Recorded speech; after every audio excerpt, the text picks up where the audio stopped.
आपण पाहत आहात कराड टुडे न्यूज। कराड तालुक्यातील उंडाळे प्रादेशिक पाणीपुरवठा योजनेच्या संदर्भात मंगळवारी मंत्रालयात पाणीपुरवठा मंत्री गुलाबराव पाटील यांनी आमदार डॉक्टर अतुलबाबा भोसले यांच्या समवेत संबंधित विभागांच्या अधिकाऱ्यांची बैठक घेतली। यावेळी या योजनेचे प्रलंबित काम तातडीने पूर्ण करून ही योजना येत्या महिन्याभरात कार्यान्वित करा असे स्पष्ट आदेश त्यांनी अधिकाऱ्यांना दिले। त्यामुळे या योजनेअंतर्गत येणाऱ्या गावांचा पिण्याच्या पाण्याचा प्रश्न आता कायमस्वरूपी सुटण्याच्या आशा पल्लवित झाल्या आहेत। अर्थसंकल्पीय अधिवेशनात आमदार डॉक्टर अतुलबाबा भोसले यांनी 10 मार्च रोजी या योजनेबाबत सभागृहात प्रश्न उपस्थित केला होता।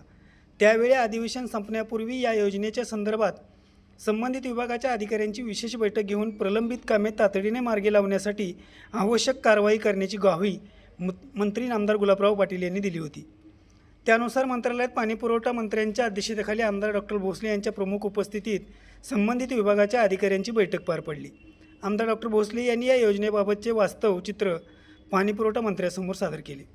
दरम्यान बुधवार 18 मार्च रोजी या योजनेचे घेतलेले दृश्य पाहता महिन्याभरात सदर योजना कार्यान्वित करण्यासाठी प्रशासनाला मात्र कसरत करावी लागणार आहे असे ह्या सध्याच्या चित्रावरून दिसते।